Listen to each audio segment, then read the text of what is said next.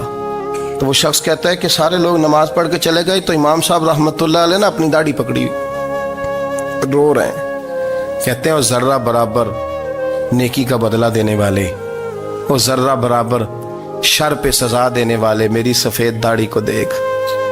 مالک میرے ذرے ذرے سامنے نہ لانا، لوگ تو میری بڑی قدر کرتے ہیں دنیا، میں تو بڑا پہچانا جاتا ہوں، لوگ تو میری راہوں میں پھول لیے کھڑے ہوتے ہیں، مجھے بڑا نوازتے ہیں.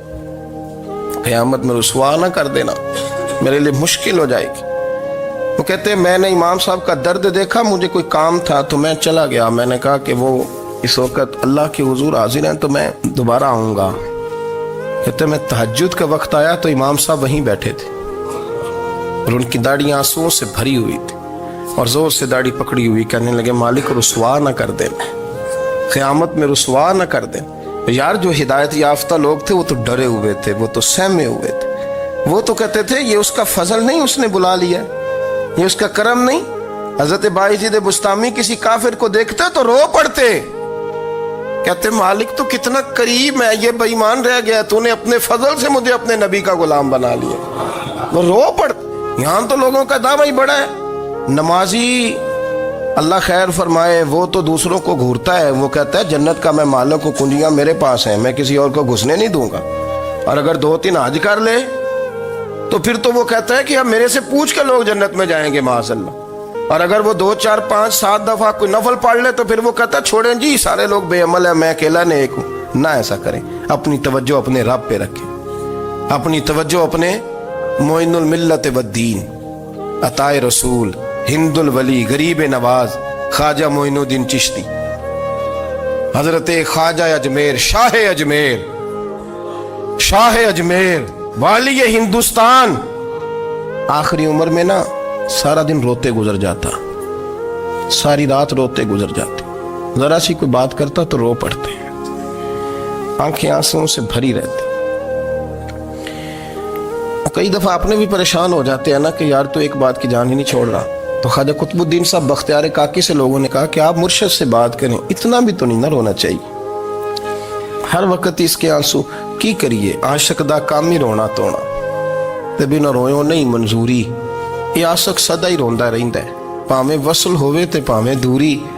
ہر وقت رونے کا کیا مطلب ہے؟ تو خواجہ قطب صاحب کہتے ہیں میں قریب گیا تو میں نے پیر دبائے، میں نے کہا سونیا لوگ تو کچھ بھی نہیں کرتے، تو نے تو کمال کر دیا، 90 لاکھ آدمی مسلمان کر دیا، دنیا کچھ نہیں کرتی، تو نے 50 سال ساری رات مصلے پہ بیٹھ کے رب راضی کیا.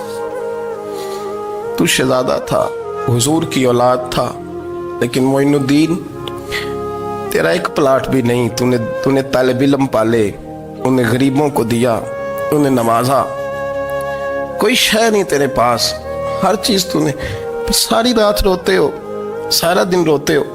تو خواجہ قطب الدین صاحب کہتے ہیں میں نے جب عرض کیا تو خواجہ صاحب مجھے گلے لگا لیا، چیخ مار کے روئے، کہنے لگے قطب الدین پتر داڑھی سفید ہو گئی، جانے کا وقت آ گیا، جو تو نے نیکیاں گنوائی ہیں وہ ہیں صحیح میرے پاس، پر یار کی بارگاہ میں پیش کرنے کے قابل ایک بھی نہیں، ایک بھی نہیں. تو بارگاہ تو دیکھ کتنی بڑی ہے، رسول کریم کی بارگاہ میں پیش کرنے کے قابل ان میں سے ایک بھی نہیں. تو آستانہ دیکھ کتنا بڑا ہے، کیا پیش کروں گا، کیا عرض کروں گا حضور کی بارگاہ میں، کس طرح. وہ یار جو بڑے تھے وہ تو ڈرے ہوئے تھے، سہمے ہوئے تھے، وہ تو بڑی آزمائش میں تھے.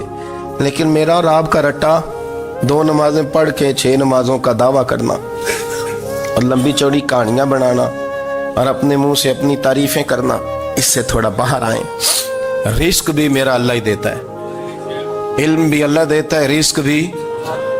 بڑے بڑے فقیروں کو مالدار ہوتے دیکھا، بڑے بڑے مالداروں کو فقیر ہوتے دیکھا، بڑے بڑے. میرے ایک بڑا سخی قسم کا سجن ہے، بڑا پیارا ہے، میں اسے سخی مانتا ہوں. میں نے اپنی پریشانیوں کے دنوں میں بھی اس شخص کو سخی دیکھا. ایک دن رات کو مجھے ٹیلی فون کر کے کہنے لگا کدھر ہو؟ میں نے کہا میں گھر ہوں. نہیں اکثر سفر میں ہوتے ہو نا؟ میں نے کہا طبیعت کیسی ہے؟ ٹھیک ہے، بس حال چال پوچھنا تھا. میں نے سمجھائی، میں نے کہا یار یہ کوئی مسئلہ ہے، ورنہ رات کے 2 بجے کوئی حال پوچھنے کو فون تو نہیں نہ کرتا.